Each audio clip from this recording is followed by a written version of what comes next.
यादसाठी केला होता अट्टहास, यादसाठी केला होता अट्टहास, शेवटचा दिस गोड भावा, आता चिंतेने पाऊल विसावा, कुंडलिया धावा कृष्णेची या, कौतुक वाटे झाली अमिताचे, नावमंगळाचे तिने गुणे, आता चिंतेने पाऊल विसावा, कुंडलिया धावा कृष्णेची या, म्हणे मुक्ती परमिली नोवरी, आता दिवस चारी केळी मेळी, आता चिंतेने पावलो विसावा, कुंडलिया धावा कृष्णेची विठाल.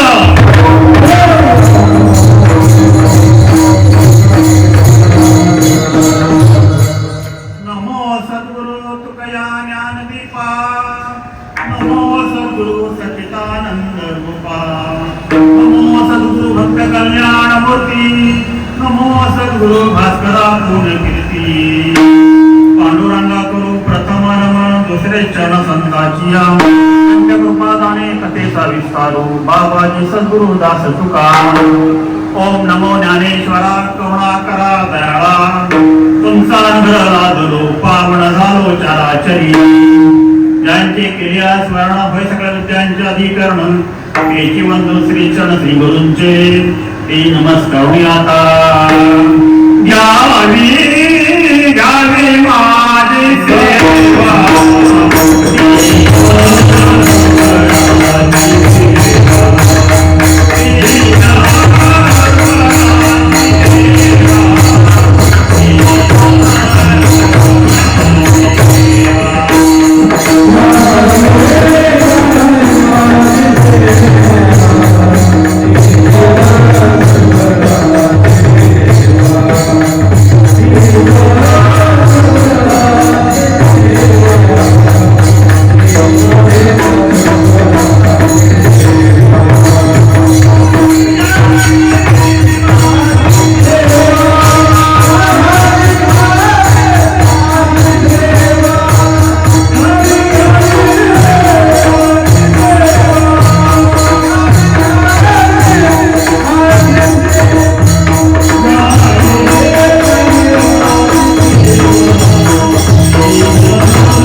केला होता अट्टहास, शेवटचा दिस गोड भावा, आता चिंतेने पावल विसावा, कुंडलिया धावा कृष्णेची या. प्राप्तस्थळी प्राप्त प्रसंगी कीर्तनकोटी सेवेसाठी घेतला रंग, आपल्या सर्वांच्या अंतःकरणाच्या भेटतान भगवत धर्माच्या कलस्थानी असलेले वैराग्याची भाव मिळून सकल जगत उद्धार छत्रपती शिवरायांचे गुरु जगद्वंदनीय जगद्गुरु संत तुकाराम महाराज यांचा 4 चरणांचा सर्वांच्या परिचयाने पाठकला असा एक वटप्रकरणातील अभंग आहे.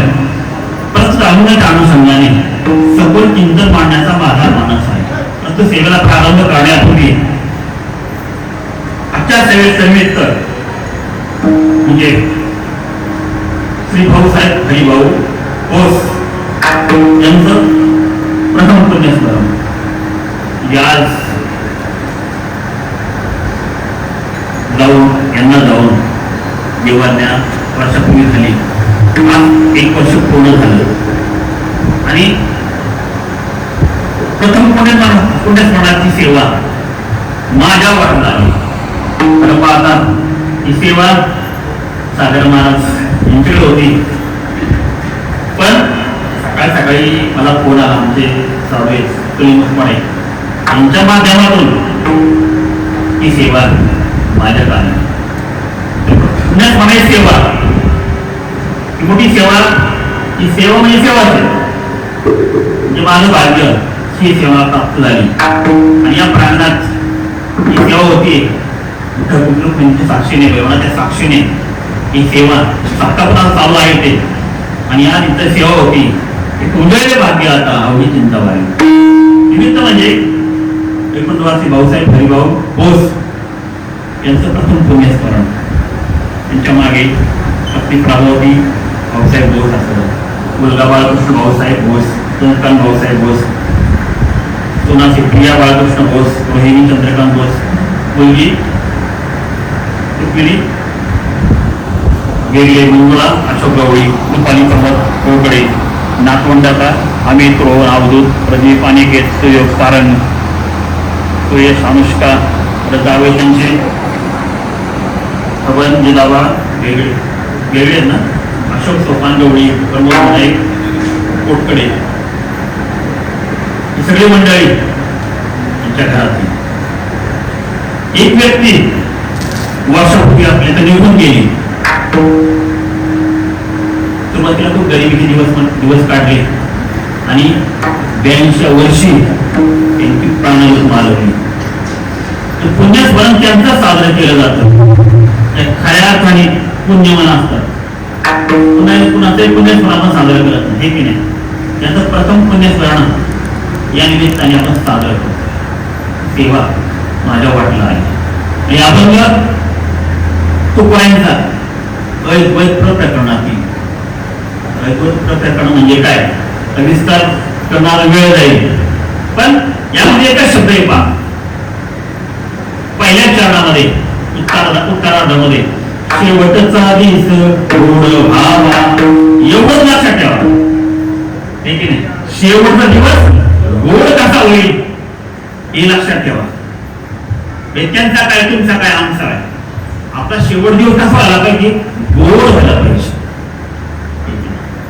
तर तुकोबारायांनी शेवट दिवस म्हणजे कोणता हो, हा मोठा प्रश्न आहे.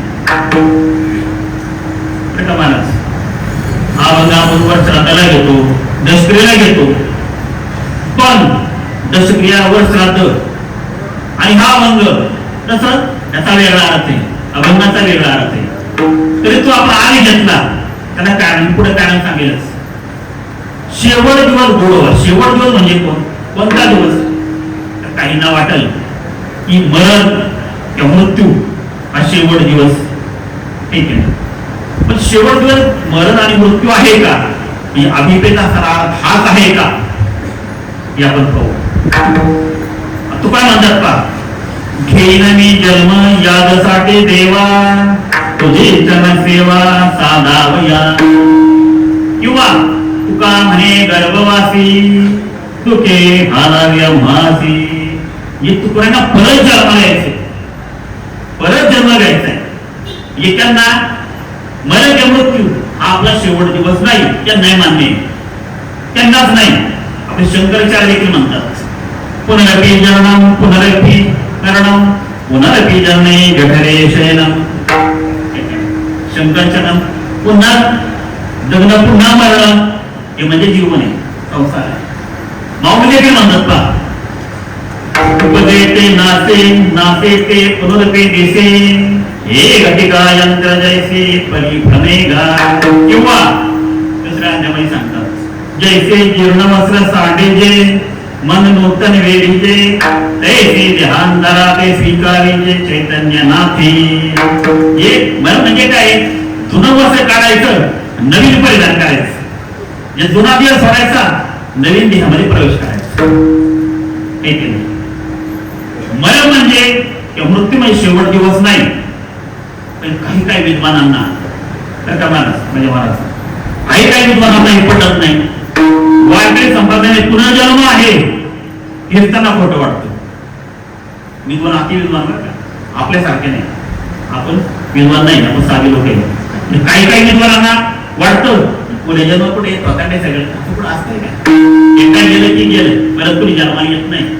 पण सायन्स मध्ये एक नियम आहे पहा, सायन्स मध्ये तर काही सायन्स म्हणजे विद्यार्थी कोण असतील किंवा शिकलेले विज्ञान शाखेमध्ये कोण असेल तर त्याला कळलं.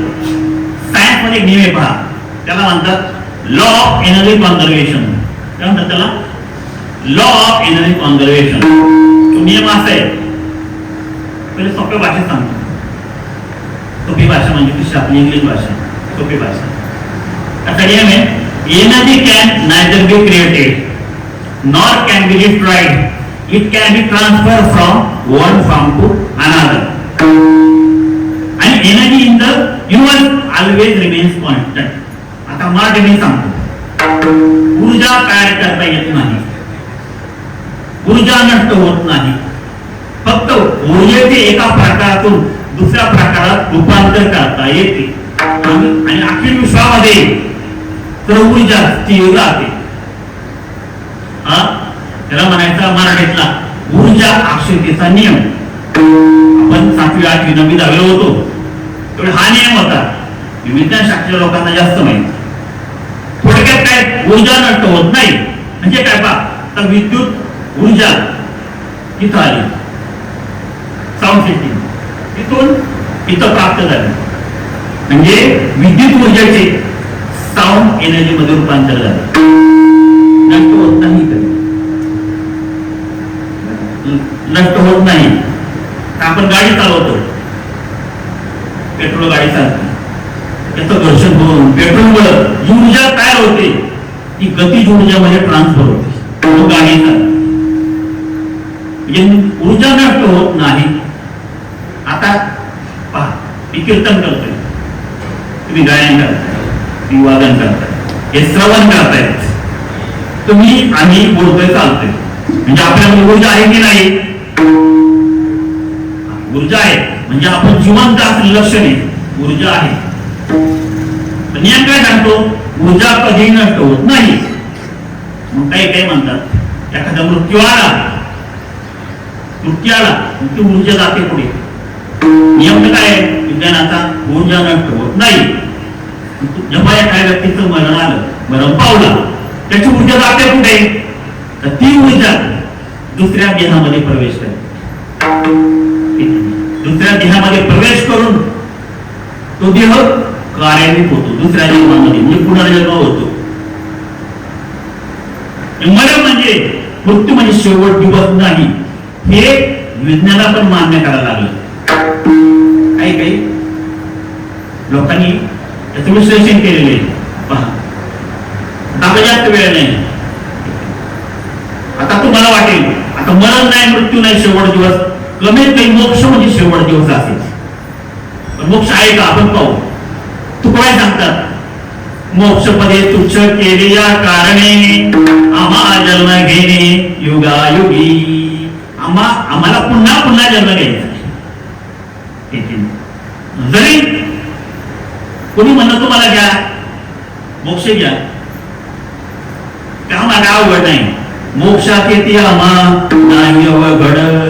ब्राह्मण लोक आहे, कारण काय? का म्हणे आम्हा मोक्षाचा कंटाळा, मोक्ष घरी का मारिते दासी. मोक्ष मला काय सांगू नका, मोक्ष आम्हाला पडते. कारण काय? आम्हाला पुन्हा जन्म घ्यायचा, कारण आम्हाला भगवंताची सेवा करायची, म्हणून पुन्हा जन्म घ्यायचा. म्हणजे मोक्ष म्हणजे शेवट दिवस नाही, मरण म्हणजे शेवट दिवस नाही. तुम्हाला वाटल हा तुकारामाला गावं 100% सदैव वैकुंठ गमन म्हणजे शेवट दिवस असेल.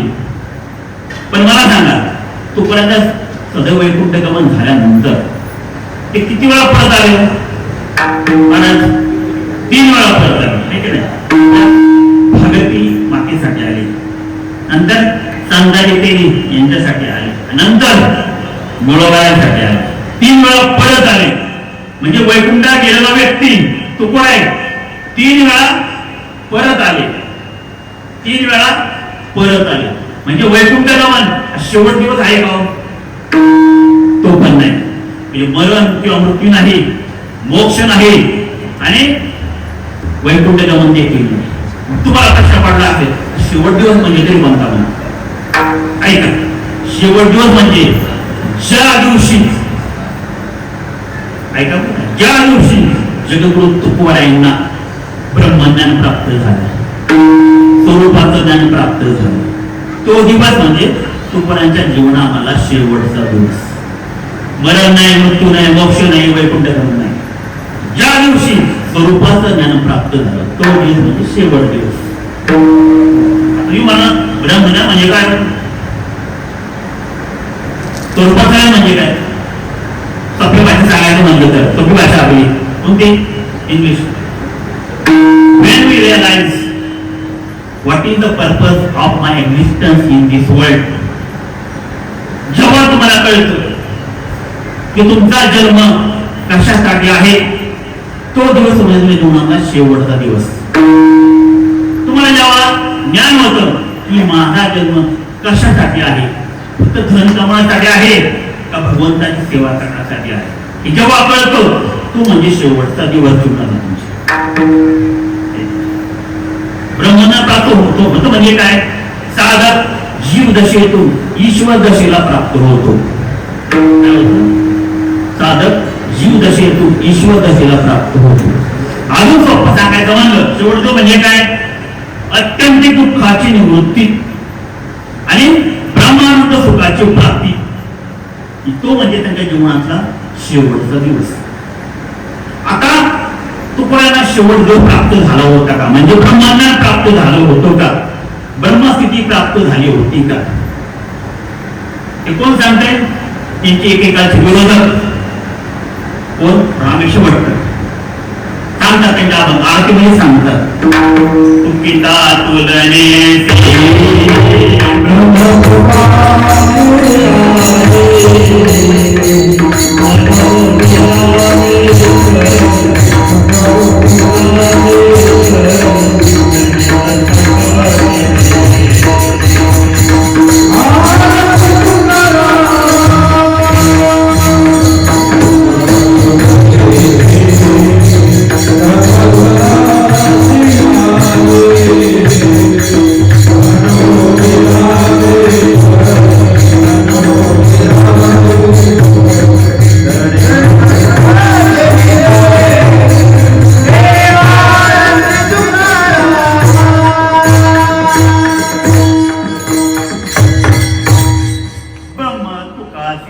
म्हणजे जेव्हा ब्रह्माच्यानी तुकोबांची तुलना केली तेव्हा ब्रह्म तुकासी आले.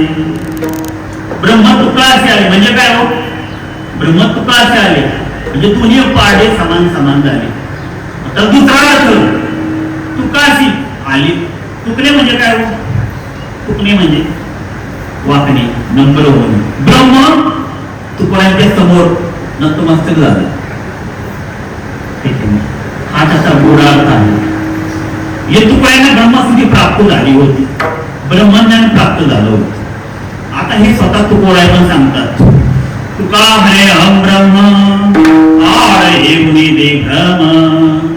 किंवा ब्रह्म ते देखणे द्वैत जेव्हा गेले, शरते झाले ब्रह्मरूप.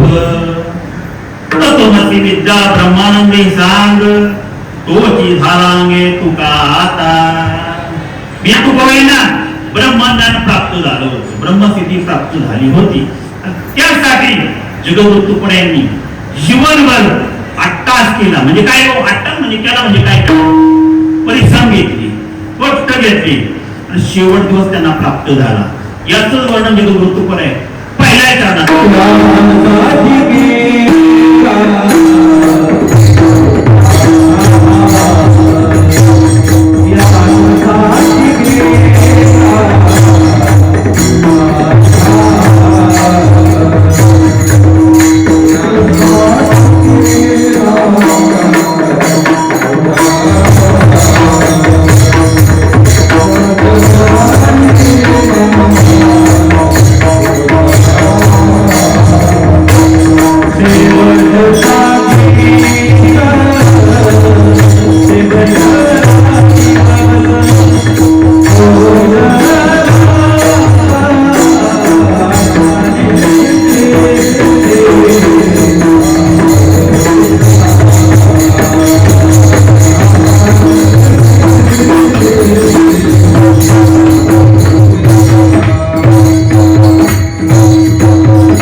मी प्रयत्न केला, 8 तास केला, शेवट दिवस गोड होण्यासाठी, यासाठी केला होता अट्टहास, शेवटचा दिस गोड व्हावा. शेवटचा दिवस असा गोड सहजासहजी होता का? काहीतरी प्रयत्न करावा लागतात, 8 तास करावा लागतो, काहीतरी प्रयत्न करावा लागतात, त्याशिवाय शेवट दिवस गोड होत नाही. प्रयत्न करावा लागतात. आणि जगद्गुरु तुकारामांनी 8 तास तरी काय केलं? ब्रह्मसिद्धी प्राप्त झाली, ब्रह्मज्ञान प्राप्त झालं, स्वरूपज्ञान प्राप्त झालं. त्यासाठी 8 तास तरी काय केला? तुकारामांनी जीवनामध्ये 3 पायऱ्या पार केल्या, मग त्यांना ब्रह्मज्ञान प्राप्त झालं, ब्रह्मसिद्धी प्राप्त झाली. 3 पायऱ्या कोणत्या? पहिली पायरी भक्ती, दुसरी ज्ञान, आणि तिसरी वैराग्य. म्हणतो पहा, आपण नेहमी म्हणतो तुकाराम म्हणजे कोण? तुकाराम म्हणजे भक्ती, ज्ञान, वैराग्य याचा त्रिवेणी संगम म्हणजे जगद्गुरु तुकाराम. या 3 पायऱ्या पार केल्यानंतर जगद्गुरु तुकारामांना ब्रह्मज्ञान, ब्रह्मसिद्धी प्राप्त झाली. पहिली पायरी कोणती? भक्ती. पहिली भक्ती केली तर तुकाराम जीवनामध्ये 3 अवस्था, एक संसारिक तुकोबाराय, दुसरे साधक तुकोबाराय, आणि तिसरी अवस्था म्हणजे सिद्ध अवस्थेमध्ये तुकोबाराय. तुकाराम 8 तास केला, परिश्रम घेतले. कधी घेतले? कोणत्या अवस्थेमध्ये? साधक अवस्थेमध्ये. आणि एक परिश्रम घेतल्यानंतर 8 तास केल्यानंतर सिद्ध अवस्था प्राप्त झाली, म्हणजे ब्रह्मसिद्धी प्राप्त झाली. ब्रह्मसिद्धी पहिली पायरी कोणती? भक्ती आम्ही केली चालूनी उद्वेग. भक्ती केली म्हणजे काय केली हो? आपण म्हणतो भक्ती केली तुकारामांनी. तू काय स्वतः सांगता भक्ती केली म्हणजे काय केलं? हरिनाम कीर्तन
संतांचं पूजन केलं, पैठणला गेले, आळंदी गेले, पंढरपूरला गेले, एक नाही घाली लोकांना ना महाद्वारी पंढरपूरला देखील गेले.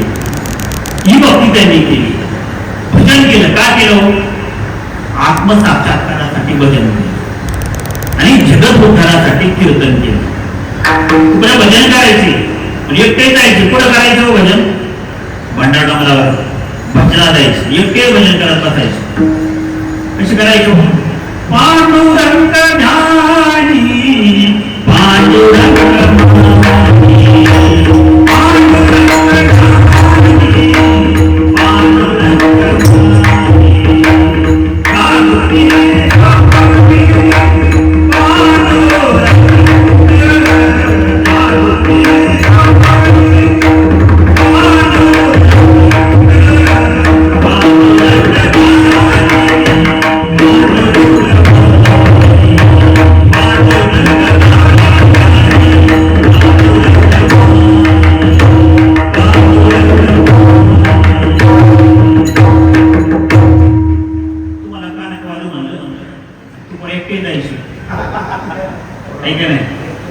आता काय ते ताळ पाहिजे. म्हणून मला थोडा वागला ना तू पण आहे एकटेच बसून तू पण आहे अजून काय करायचं कीर्तन करायचं जगत उद्धारासाठी तू काय कीर्तन करायचं आणि तू काय बरोबर टाळकरी किती असायचं 14 सगळ्या आसपासचे सगळे टाळकरी आपले 14 कोणाला नाव माहिती होतं त्याची पुन्हा नाव माहिती आहे का 14 टाळकरीची तर का महाराज काही जण टाळकरी विचारले ना कधीच 14 टाळकरी बरोबर येत नाही कोणी नळवयामध्ये घुसळतं कोणी बाईनाबाई घुसळतं कोणी हे कोणी ते 14 टाळकरी खरी कोणते काय का 14 टाळकऱ्यांची नाव पहिले टाळकरी त्यांचे शेजारी आणि मित्र महाजीबंत कुलकर्णी दुसरे त्यांचे बंधू कान्होबाई तिसरे त्यांचे जावई मालजी गाडे वेलवाडेकर नंतर संताजी तेवी जगनाडे गौरशेठ वाणी गंगाधर पंत मवाळ कडोसकर नंतर मल्हार पंत कुलकर्णी चिखलीकर किती झाले 8 झाले नंतर रामेश्वर भट्ट वाघोलीकर याद झाले बरोबर आहे का वाघोलीकर नंतर भोगावचे नावजी माळी शोभा कासा कोंडभट लोहकरे कोट पाटील खांदवे नंतर आबाजीबंत कुलकर्णी आणि सर्वात महत्वाचे त्यांचे पखवाज वादक सोनोबा ठाकूर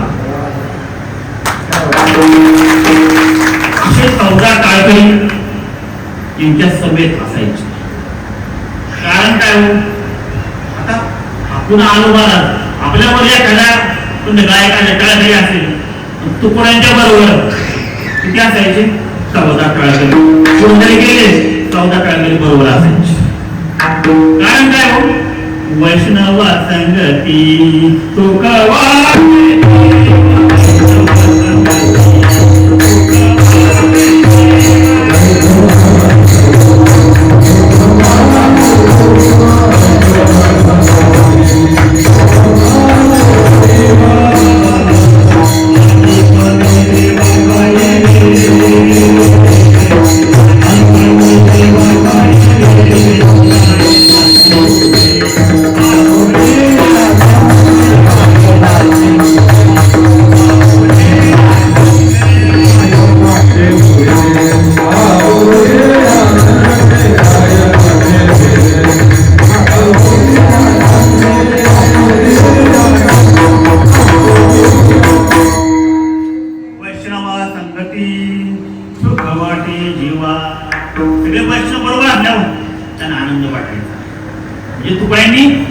केली पहिली पायरी पार केली दुसरी पायरी कोणती ज्ञान ज्ञान कधी प्राप्त होतो पुढे भक्तीने धरले हाती मागे ज्ञान वैराग्य धर्म येते भक्ती केली पाठीमाग काय येतं ज्ञान येतो वैराग्य पण येतो पण सहजासहजी प्राप्त होतो तो ज्ञान त्यासाठी पण 8 तास करावा लागतो तो पर्यायी भागवताची पारणा केली गीतेची पारणा केली एकीने डोंगरावर बसून पारणा केली एवढंच केलं का ज्ञान प्राप्त करायचं म्हणलं वाचन करायला पाहिजे वाचन पण केलं काय केलं पाहिले पुराणे डोळणी दर्शने काय केलं पुराणांचा अभ्यास केला दर्शन शास्त्राचा अभ्यास केला तर पुराणे किती आहेत पुराण किती आहेत आता नाव माहिती आहे आपल्याला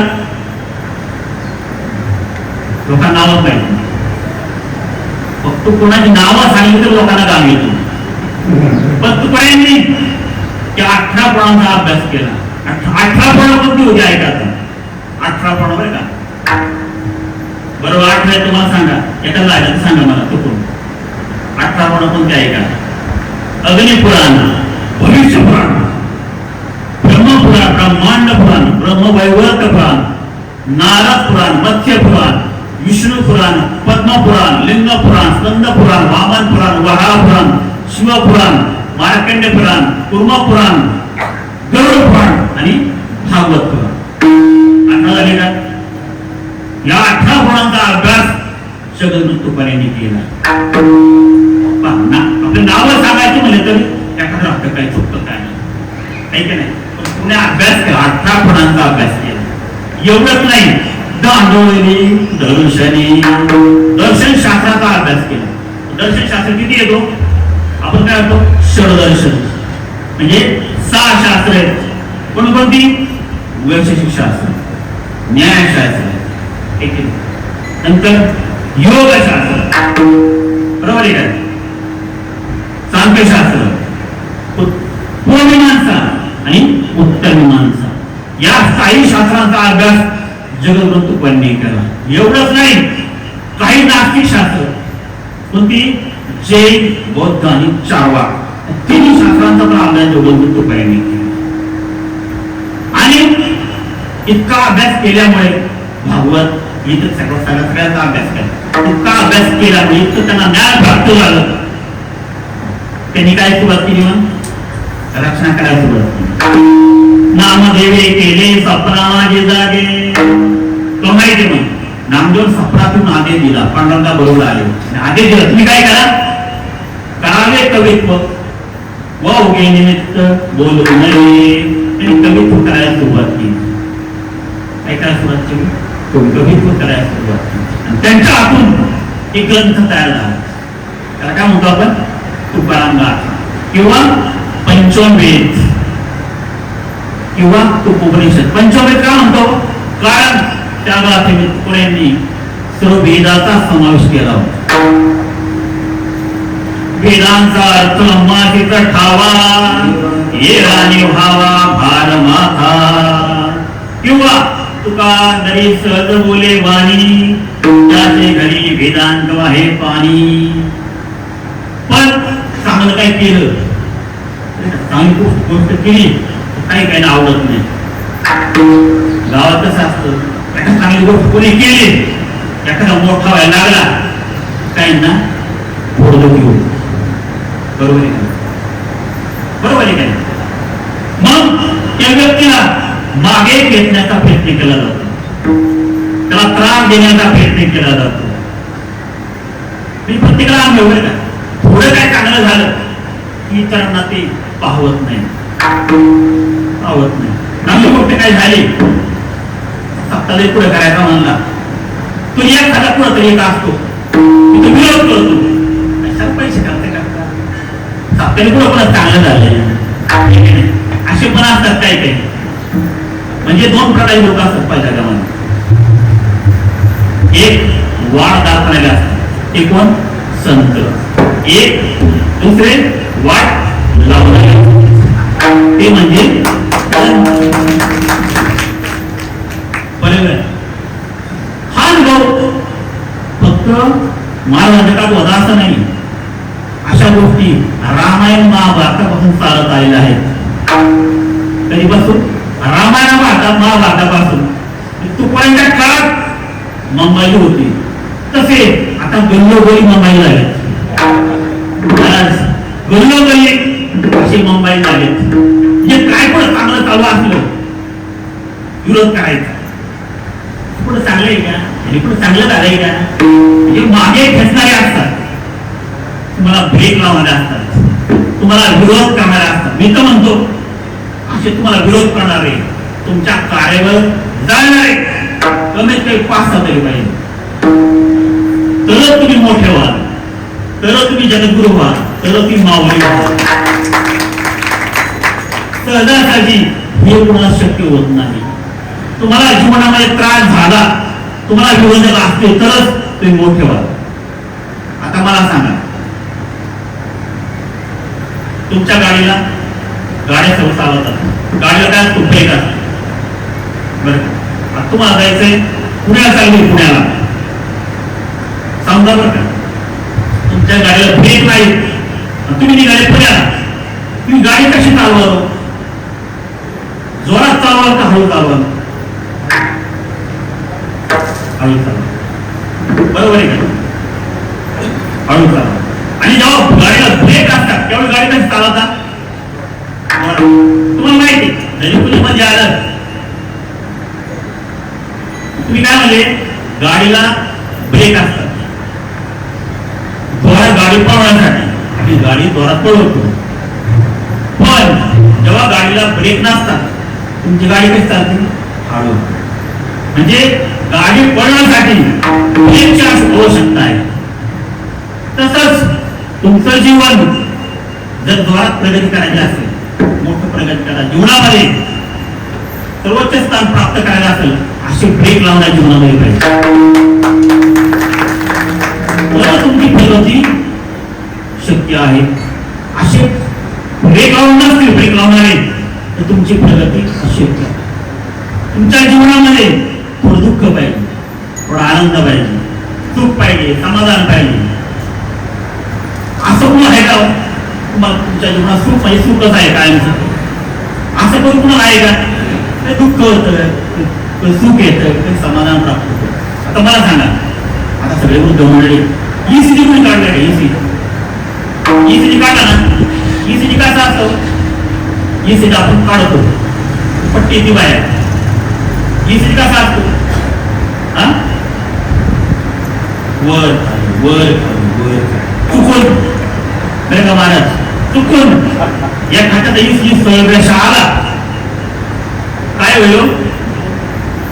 ईसीजी पाहिजे आपण जिवंत नसतो.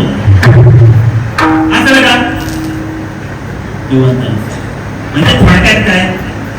अप डाऊन, वर खाली वर खाली, up down up down up down.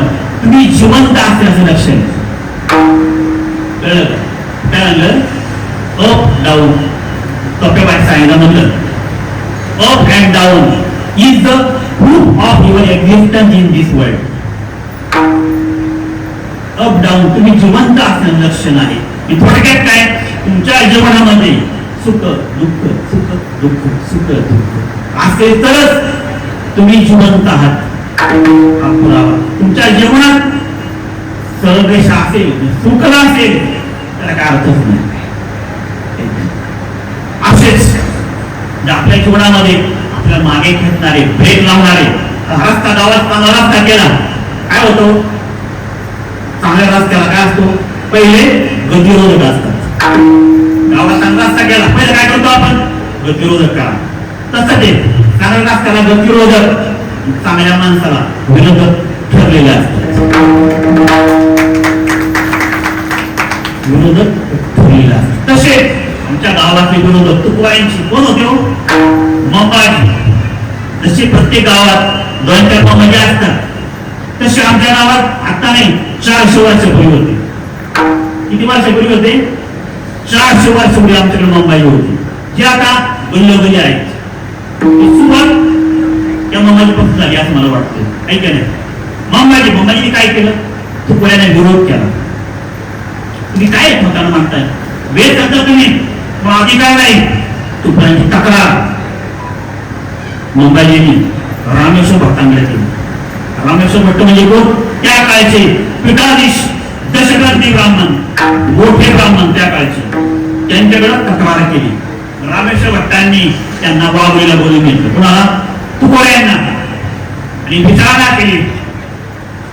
Tukoba, तुम्ही म्हणे संस्कृत वेदांत प्राकृत मराठीमध्ये सांगता म्हणे, की काय तुम्ही शूद्र आहात? म्हणा शूद्र आहात.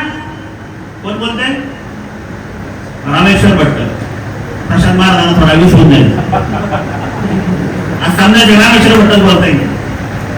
पहा आवाजाला लक्ष द्या. तुम्ही म्हणे संस्कृत वेदांत प्राकृत मराठीमध्ये सांगता म्हणे, हा अधिकार तुम्हाला कोणी दिला? शूद्र तुम्ही शूद्र. तुम्हाला वेदाध्ययन करण्याचा कोणते अधिकार प्राप्त झाले नाही. धर्मभक्त केला की हो? धर्मभक्त केला. तुमच्या पायी आमचे ब्रह्मवंत काय लागतात? नाही छत्रपती शिवराय देखील तुमच्या पायी लागतात. हे काही पाहिलं आहे असे चालणार नाही. यापुढे मी कोणत्या बलाच्या करायलाशी नाही असा आम्ही तुम्हाला आदेश देत आहोत.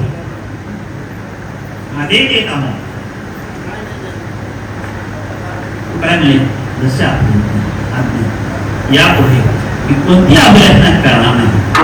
मला माफ करा. यापुढे कोणती अभ्यासना करणार नाही. परत मुंबई बोललेच विरोधक म्हणल्या बोलायच पाहिजे मध्ये.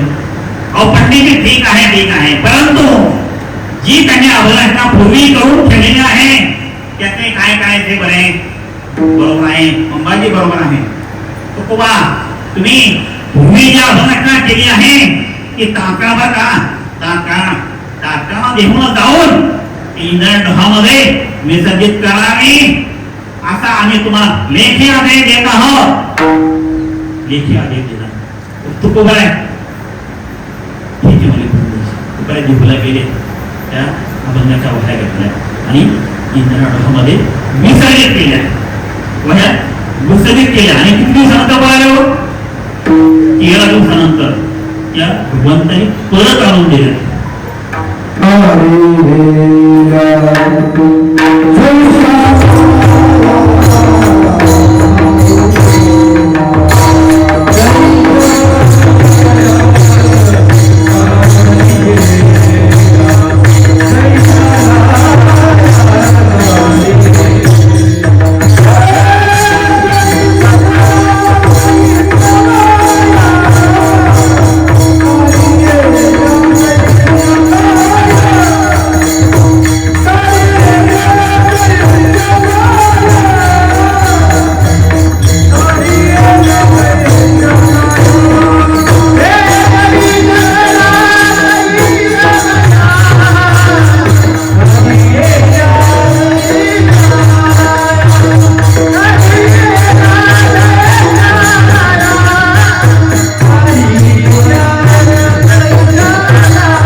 मला सांगा मी वह्या किती वेळा बुडवल्या पाण्यात वह्या किती वेळा केल्या पाण्यामध्ये इंद्रायणीमध्ये किती वेळा 2 वेळा किती वेळा 2 वेळा 1 वेळा म्हणते काय 2 वेळा म्हणतात तुकड्याने वह्या 2 वेळा विसर्जित केल्या पहिल्या वह्या कोणत्या विसर्जित केल्या हो खरी खताच्या वह्या तुकड्याने पहिल्या विसर्जित केल्या नंतर कोणत्या वह्या विसर्जित केल्या अभंगाच्या वह्या इंद्रायणीमध्ये विसर्जित केल्या मला सांगा पुढचा प्रश्न कोणत्या वह्या बुडल्या कोणत्या तारल्या खरेदी खताच्या वह्या बुडल्या का तारल्या खरेदी खताच्या वह्या बुडल्या कारण त्या समाजाला बुडवणाऱ्या होत्या आणि अभंगाच्या वह्या तारल्या कारण त्या समाजाला तारणाऱ्या होत्या आपण तरलोय कशामुळे या अभंगाच्या वह्यामुळे तर दगड चालला तर आपल्यासाठी माणसं चालणार नाही का आपण दगडच आहोत तरी आपण या अभंगामुळे तरलो जिथं आपण कीर्तन करतो तुम्ही श्रवण करताय वादन करताय त्या अभंगाच्या वह्यामुळे आपण तरलो थोडक्यात काय जुदो तुका ज्ञान प्राप्त झालं होतं तुका म्हणे आम्ही झालो अग्निरूप लागणे की पाप पुण्य अंगा अग्निरूप झालं म्हणजे काय गीतेमध्ये ज्ञानाला अग्नी म्हणले गीतेमध्ये काय ज्ञानाला अग्नी म्हणले ज्ञानाने सर्व कर्माने भस्मसात कुरुते तथा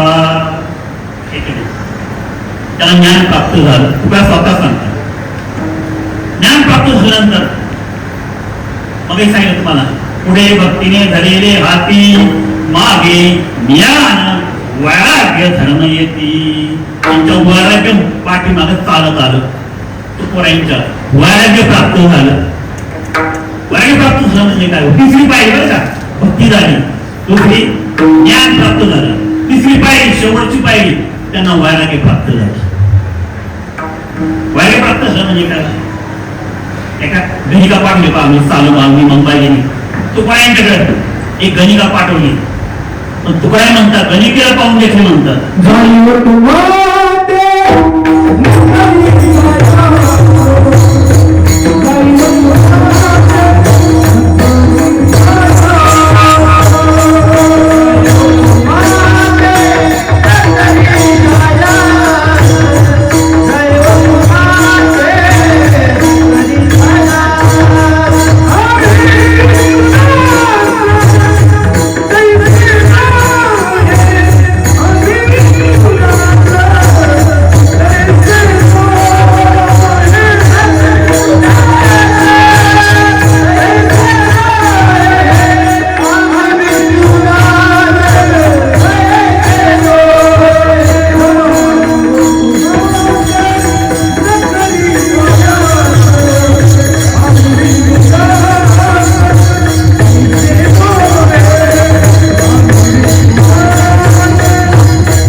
कोण आहे त्या स्त्रीला, त्या गणितीला काय म्हणले हो, जाई वगे माते नकरे सायास आम्ही विष्णुदास तैसे नो हे. तैसे नो हे, तैसे म्हणजे कोणासारखे, रावणासारखे, दुर्योधनासारखे, दुःशासनासारखे, असे रावण, कुंभकर्ण किंवा दुर्योधन, दुःशासन आज देखील आहेत. तैसे लोहे, आम्ही तसे नाही.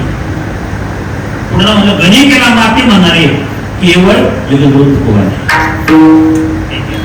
नंतर अजून गणाच्या एक उदाहरण द्यायचं म्हणलं, दृष्टांत द्यायचं म्हणलं, छत्रपती शिवरायांनी त्यांना मोठं नजराला पाठवलं, युक्त्या छत्री हत्ती पुढे पाठवले, सोनं नाणं पाठवलं, पण जगद्गुरु तुकोबाने स्पर्श केला हो.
गरज नाही, हे परत केलं. या दुष्काळ पडला, घरातलं सर्व अन्नधान्य जगाला वाटून टाकलं. घरात बरं वाटून टाकलं, मोठ्याने पोते लोक घेऊन गेले. घरात जेवढं धान्य होतं ते पण घेऊन जायला सांगितलं. नव्हे नव्हे घरातलं पीठ देखील तरुणा वाटून टाकलं. आणि त्याचा परिणाम म्हणजे काय, स्त्री एक अन्न अन्न करता मेली, एक पत्नी खायला न मिळालं, अन्न अन्न करता मेली, एक घास मिळाला नाही, एक मुलगा गेला, संतू नावाचा मुलगा देखील खायला अन्न नसल्यामुळे गेला. भावाची पत्नी देखील गेली, पायगंगा झाली. 2 वर्षापूर्वी मुली देखील निर्वसली होती.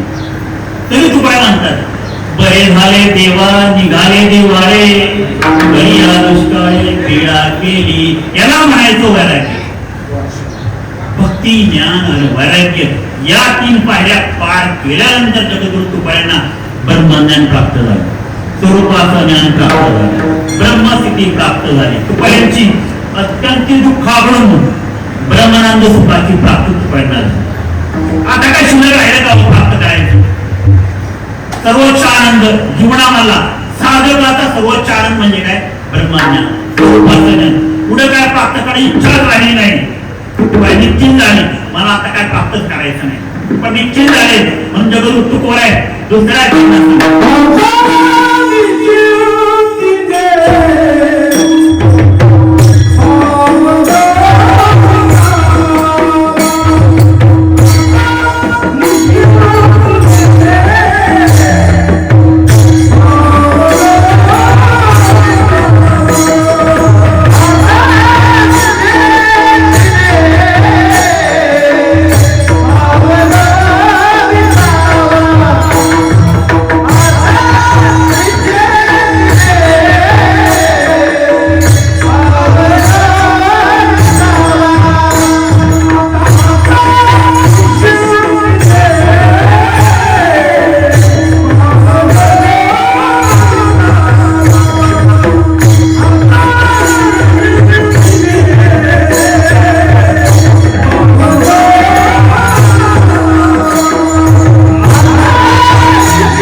आता काय म्हणतो तुकोबा मला ब्रह्मसुखी प्राप्त आहे, सगळं काही प्राप्त झालं, जगातलं सर्वात मोठं सुख मला प्राप्त झालं, आता मी निश्चित झालं.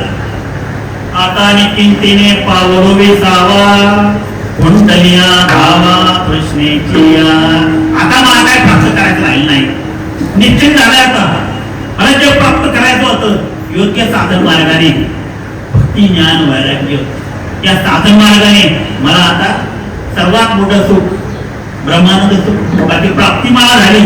आता मी निश्चित झालं, आता मला काची धावधाव करण्याची गरज नाही, मला काय प्राप्त करण्याची इच्छा राहिली नाही, निश्चित झालंय. आता पहा आपण पंढरपूरला जातो महाराज, आहे की नाही, पंढरपूरला जातो 30-40 तास लोक रांगेमध्ये थांबतात, आहे की नाही, आणि आम्हाला सांगा आपण भगवंतासमोर समोर किती वेळ येतो, 30-40 तास रांगेमध्ये थांबतो, पण भगवंताच्या समोर किती वेळ येतो, हा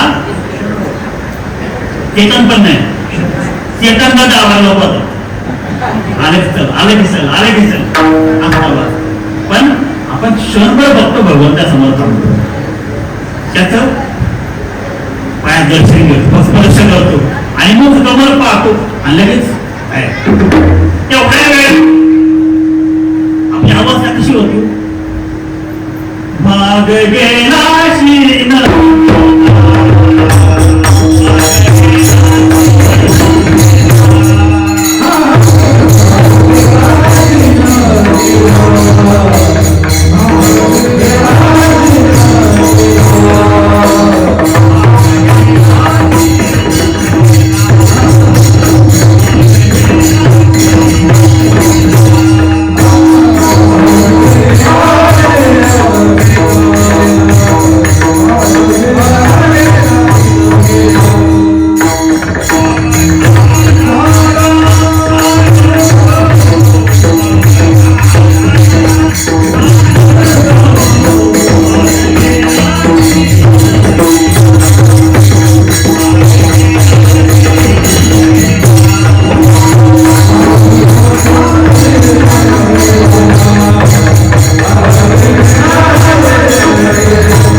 आनंद होतो, तशी अवस्था जगद्गुरु तुकोबांची झाली. मला आता प्राप्त करण्याची काही इच्छाच राहिली नाही, जे मला प्राप्त करायचं होतं सर्व काही योग्य मार्गाने योग्य साधन मार्गाने मी प्राप्त केलं आहे. प्राप्त कशामुळे झालं, कौतुक वाटे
गवाटे झालिया वेताचे नाव मंगळाचे तेने गुणी. कौतुक वाटते कशात मी पूर्वी कसा होतो, कधी संसार करताना संसार तुकवायताना आठवले मी दुकानदारी करायचो, महाजनी करायचो, सावकारी करायचो, खरेदी खात्याच्या वह्यात त्याचा मी व्यवहार करायचो. पण आता ब्रह्मस्थिती प्राप्त, सर्वात मोठ्या जगात ब्रह्मानंद सुखाला प्राप्त झालं. आता काय पुढे प्राप्त करण्याची इच्छाच राहिली नाही. पूर्वीचा तुकोबा आताचा जगद्गुरु तुकाराम महाराज हा किती मोठा बदल मी अनुभवलाय. मला त्याचं कुतूहल वाटते, आश्चर्य वाटते, कौतुक वाटते. इतका मोठा बदल माझ्या जीवनामध्ये झाला, इतकं मोठं स्थित्यंतर माझ्या जीवनामध्ये झालं. दोन प्रकार स्थित्यंतर असतात, दोन प्रकार स्थित्यंतर असतात जीवनामध्ये. एक अपरिहार्य स्थित्यंतर आणि एक प्रयत्न साध्य स्थित्यंतर. अपरिहार्य स्थित्यंतर म्हणजे काय? आपला मृत्यू, आपले आजार, आपलं तारुण्य, उद्धव सगळं काय. आणि प्रयत्न साध्य स्थित्यंतर म्हणजे काय हो? ब्रह्मानंद सुखाची प्राप्ती. ती प्रयत्न केल्याशिवाय साध्य होत नाही. असाध्य ते साध्य करिता सायास कानाभ्यास तुका म्हणे. ते अति अट्टास केल्यामुळं भक्ती ज्ञान वार्याच्या माध्यमातून प्राप्त झालं. पण सगळं श्रेय कशात येतात? नाव मंगळाचे येणे गुणे हे सर्व काय झालं त्याला कारण म्हणजे माझी नामसाधना. दिन रजनी नाची धंदा गोविंदाचे पोवाडे. माझी मदत झाली अनावर वाचा छंद या नामाचा घेतलासी. इतकी माझी अनावर वाचा झाली होती, इतकी मी साधना केली, नामसाहित्य केले की मला त्यात कौतुक वाटते. पूर्वीचे तुकोबार आहे आणि आत्ताचे तुकोबार आहे. किती मोठा बदल झाला, किती मोठं स्थित्यंतर झालं. हे फक्त झालं भक्ती ज्ञान वैराग्य हे मला याचा मी अट्टास केलाच. सर्वात जास्त श्रेय माझ्या नाम साधनेला आहे, नाम साधनेला आहे. बरोबर आहे. आता 12 वाजता येते, आपण कुठवड्या पाहिजे घेऊ. नंतर एक देवळाचा अभंग होईल, पुष्पवृष्टी होईल, थोडं नंतर थोडं चिंतन त्यानंतर होईल. बरोबर महाराज? विठोबा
चारी खेळी मेळी.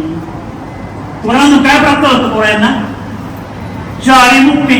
तू का म्हणे मुक्ती? परमिले नोवरी.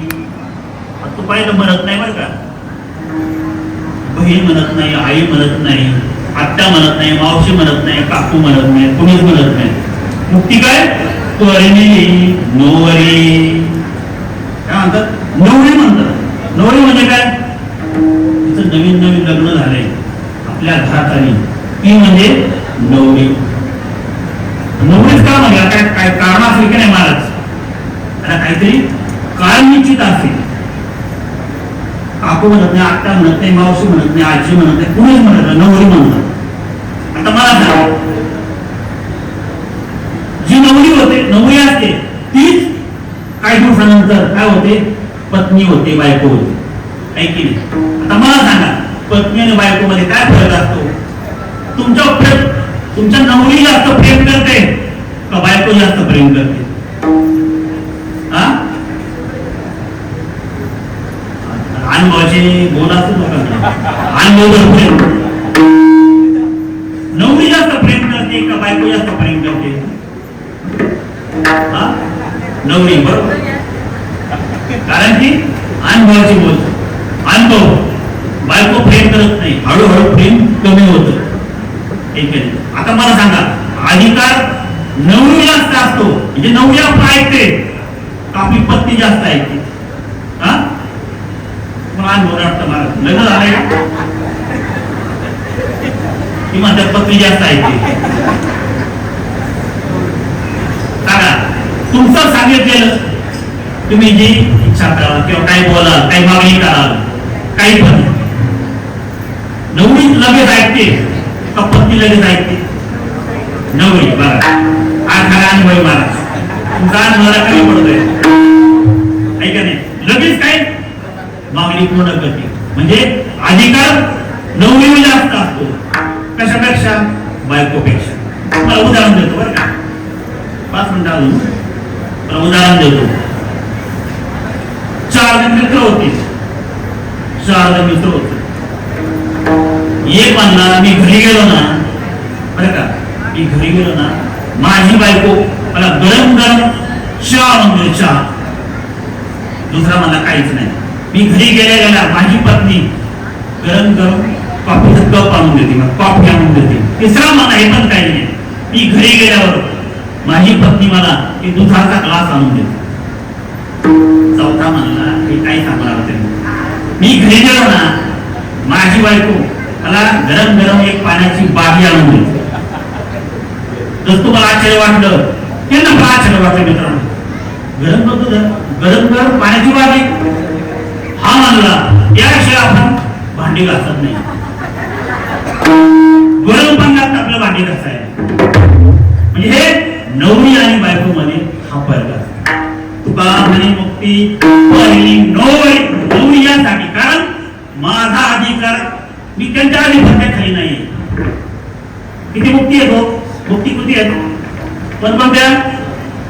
हा, मला कोणत्या? ऐका, मुक्ती देणे ना क्रमाने सांगायचं. हा, पहिली सर्वप्रथा, समीपता, स्वरूपता आणि मग सायुज्यता. काही महाराज होता, काही विचारलं मी एकदम सांगतो. सायुज्यता पहिली, मग स्वरूपता, मग समीपता, मग स्वरूपता. काय क्रम असा आहे? स्वरूपता, समीपता, स्वरूपता आणि सायुज्यता. 4 मुक्ती माझ्या अधिपत्याखाली आहेत. त्यांचा माझा अधिकार आहे, त्यांचा माझा अधिकार नाही. की माझी पहिली नवरी, त्यांचं माझ्या प्रेमी, त्यांचं माझ्या प्रेम, माझं त्यांच्या प्रेमी, माझा अधिकार त्यांच्यावर. म्हणून पहिली नवरी. दिवस 4 खेळी मेळी. 4 दिवसात खेळी मेळी मध्ये जाते. आता फक्त पत्नी एक 4च पत्नी होते का? तू काय ना, पत्नी किती होते हो? या 4 मुक्ती म्हणजे नवरी, पहिली नवरी, पण अजून 2 बायका होत्या, पत्नी होत्या. पहिली एक निर्मत्री स्त्री, एक अन्न न करता. दुसरी पत्नी कोणती हो? सगळ्यांची आवडती, तुकोऱ्यांची आवडती कोण? आवली म्हणजे जिजाबाई. आता ब्रह्मस्थिती प्राप्त एवढी साधना केली. तुकोऱ्या साधना करण्यास कुठं जायचं हो? भंडार डोंगर, गरुडेश्वर डोंगर, रामचंद्र डोंगर, कुठेही जायचे. बरोबर आहे का? कुठे तिथे जायचे. आणि आमच्या जिजाबाई आवली आई साहेब त्यांना भाकरी घेऊन जायचे. कारण काय हो? एवढ्या त्या पतिव्रता होत्या. काय होतं? पतिव्रता होत्या. जगद्गुरु तुकोऱ्यांनी अन्नाचा घास धरण केल्याशिवाय त्या पाणी देखील पित नव्हतं. लक्षात घ्या. आमच्या जिजाबाई भाकरी घेऊन जायच्या.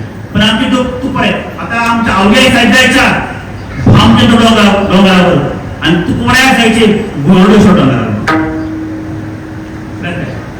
मग एक दिवस आमच्या आवली आई साहेब म्हणल्या, अहो धनी मला सांगत तरी जा तुम्ही कोणत्या डोंगरावर चालल्यात. सांगत जा, तिथं भाकरी घेऊन येत जाईल मी. आवले तुकोऱ्या बोलले, आवले तुला त्रास होतो नाही का रे? इथून परत तिकडे चालत यायचं, तिकडून पण इकडे चालत यायचं, तुला त्रास होतो नाही का? त्रास नाही मला होत. आवली आई साहेब म्हणतात, मला त्रास असा नाही हो, पण तुम्हाला भाकरीचा उशार खायला मिळते ना. तुम्ही तिथं भजन करत बसता आणि तुम्हाला भाकरीचा उशार मिळते ना, म्हणून तुम्हाला भाकरी लवकर मिळाली. म्हणून मला सांगत जा तुम्ही कोणत्या डोंगराला चाललात. तुझ्या तू पण सांगत नसायचे, कधी सांगत नसायचे. पण त्यांनी शब्द लढवली. काय केलं आमच्या आवली साहेबांनी? 3 वाटा डोंगराला जातात ना, 3 वाटा वेगळ्या डोंगराला जातात. प्रत्येक त्या वाटेला कान लावायचं. त्या धुळीतून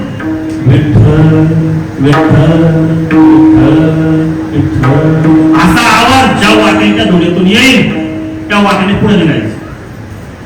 असाच एकदा भटराच्या दिशेने त्या वाटेने त्या धुळीतून आवाज आला, विठ्ठल विठ्ठल, आणि आवली आई साहेब पुढे निघाल्या. पण डोंगराच्या मध्यावर आल्यावर जंगलच होत त्यावेळी आणि त्यांच्या पायात काय नव्हतं, पाद चढत नाही, चपला नाही, काय नाही. त्यांच्या पायात काटा मोडला. काटा मोडला आणि त्या खाली बसल्या. त्यांना कापता येईना. डोळ्यातून अश्रू वाहू लागले. त्या रडू लागल्या. रडत का होत्या? काय रडत होत्या? काटा मोडला म्हणून नाही, काटा मोडला म्हणून नाही. आता माझ्या धन्याला भाकरीला उशिरा मिळेल, पण ताकद येत नाही हो. डोंगराकडे बघायचे, काटा काढणार, तुम्हाला चालता येणार, लग्नात मी पोचणार, तेव्हा 2 तास जातील. माझ्या धन्याला भाकरी कधी मिळायची? एवढ्यात तुकोऱ्यांच्या साधनेचं फळ आणि आवली साहेबांच्या साधनेचं फळ म्हणून जगद्गुरु तुकोऱ्या साधनेचं फळ म्हणून भगवंत तिथं अवतीर्ण झाले. अवतीर्ण कसे झाले हो? बाळ रूपात, गुराखाच्या रूपात अवतीर्ण झाले. आता तुम्हाला सगळी गोष्ट माहिती, पण खरी गोष्ट आहे का? तुकोऱ्यांच्या वंशातून खरी गोष्ट आहे का? काटा काटा सगळ्यांना माहिती. इथं गुराखे अवतीर्ण झाले आणि त्यांनी दृष्ट पाहिलं. तो आई साहेब तुम्ही काय करता हो? डोळ्यात हसलं तुमच्या. आवली आई साहेब आहे, हो बाळा काटा मोडलाय रे, चालता पण येईना. आणि आमचे तुकोबा तिकडे वाट पाहत बसले असतील ना. तुकोऱ्या कसे वाट पाहतात, त्यांना पुढे वेळ जेवायला ते साधनं चालूच काही केलं. पण एका साधी मुली आपली आवली, तिला वाटलं तुकोऱ्या वाट पाहत असतील. अवतीर्ण मला भाकरी घेऊन जायची आहे, मला पायात काटा मला चालता पण येणार रे, काही काळजी करणार ना म्हणून मी काटा काढून देतो. तू बाबा एवढा जाणार, तुला काटा काढ घ्यावी का? बोलतो म्हणले बऱ्याच जणांना काटा काढलाय. पहिली वेळ नाही, मी बऱ्याच जणांना काटा काढलाय. आणि काटा असं तसा नाही, मी काट्याने काटा काढलाय. पण म्हणजे भगवंत अनेक अवतारामध्ये मी अनेक जणांचा काट्याने काटा काढला. ही भाषा काय आपल्या आवली आई सगळ्या कळली नाही. बरं बाबा काढ, बाबा काट्याने काढ, काटा काढ. भगवंतानी काटा घेतला आणि काटा काढू लागले. काटा काढायची पद्धत काय? आपण लहान होतो त्यावेळी आपल्या पाय काय चपला होत्या काय? आपले काटे मारायचे पायामध्ये, बरं का? जे आता 50-60 वय त्यांना माहिती, शेतामध्ये गेल्यावर काटा मारल्यावर कसा काढतो आई आहे साहेब? आणि कसा काढतो आपण? ज्याच्या पायात काटा मोडलाय शेतामध्ये काय करतो? त्याचा पाय, पहिली पद्धत म्हणजे त्याचा पाय आपल्या पायावर घ्यायचा. भगवंतानी आमच्या आवली आई साहेबांच्या पायाला स्पर्श केला आणि तो पाय आपल्या मांडीवर. पुढचा आहे का? पुढचा आहे का? नंतर दुसरी पद्धत काय, पाय आपला मांडीवर घेतला. दुसरी पद्धत काय करतो आपण, जुनी पद्धत करा बरोबर, कुंडी घ्यायची आणि पाया लावायची. तिथं दुखतंय तिथं काटा मोडला तिथं लावायचं. कारण काय, ती जागा साफ करायची. शेजारी पाण्याचा पाणी जरी असला, तांब्याभर पाणी जरी असलं शेजारी, ते पाणी घ्यायचं नाही. ही पद्धत नव्हती जुनी, बरोबर आहे. हा, मग थुंकी लावायची. एका थुंकीमध्ये साफ होतं का होती जागा, सगळी मुलीने मारलेली. परत काय करायचं, परत घ्यायचं. आणि महत्वाचा नियम बरं का साहेब, महत्वाचा नियम, त्यावेळी बोट बांधायचं नाही. या बोटाने थुंकी पहिली लावली ना, त्याच बोटाने परत थुंकी लावायची. भगवंताने तेच केलं. काय केलं, थुंकी घेतली, परत थुंकी पोचलं तिथं, परत आपल्या जिभेला स्पर्श केला. असं 2 ते 3-4 वेळा केलं. मग ती जागा साफ झाली. हे पहा, भगवंताने असं का केलं, तुम्हाला गोष्ट माहिती हो, काटा काढला, पण याच्या मागचा बुडा अर्थ काय, गरिबीचा अर्थ काय, ऐकून घ्या. ती धूळ होती. धूळ कसली होती हो महाराज, ज्या वाटेने जगद्गुरु तुकाराम डोंगरावर गेले होते, तुकारामच्या पायाची धूळ तीच आपल्या आवली आई साहेबांच्या पाया लागली होती. म्हणून ज्या वाटेने तुकाराम गेले, ती धूळ आपल्या मुखाला लागावी, त्या धुळीचा स्पर्श व्हावा. कारण तुकाराम म्हणजे साधू सुद्धा नाही, त्यांना ब्रह्मसिद्धी प्राप्त झाली, ब्रह्मज्ञान प्राप्त झालं. आणि ही त्यांची पत्नी जी पतिव्रता आहे, पहा पतिव्रतेचे किती महत्व आहे हे पहा. ती धूळ मुखाला लावली. कारण काय हो, देवयेची रज चरणीची माती, धावत चालती मागे मागे. हे फळ कशाचं, तुकाराम ब्रह्मज्ञान प्राप्त झालं, ब्रह्मसिद्धी प्राप्त झाली. ती फळप्राप्ती तुकारामांना प्राप्त झाली. म्हणजे त्याचं फळ आपल्या आवली आई साहेबांना देखील मिळालं. स्वतः भगवंताने त्यांच्या पायाची धूळ आपल्या मुखाला लावली. कारण काय, ब्रह्मसिद्धी प्राप्त झाली तुकारामांना. आता ब्रह्मसिद्धी पुन्हा प्राप्त झाली हो, त्यांचं आपण भजन करू.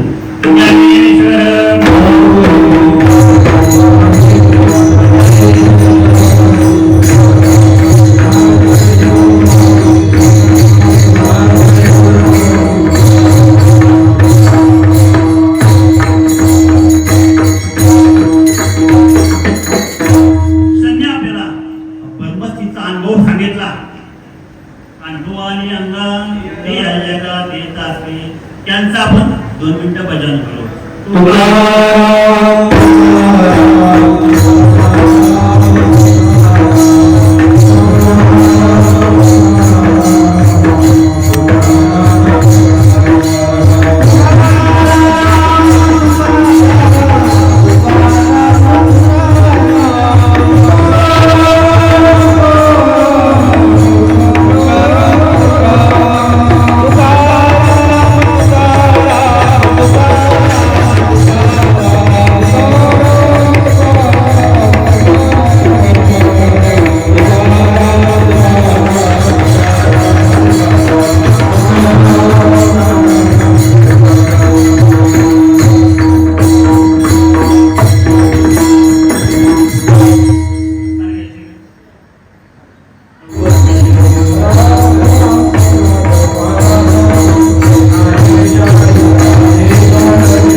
करारोमध्ये आता एका चांगल्या आमचे इम्रानभाई शेख आरोग जगदाळे यांच्या बरोबरीनं ते त्या ठिकाणी व्यवसाय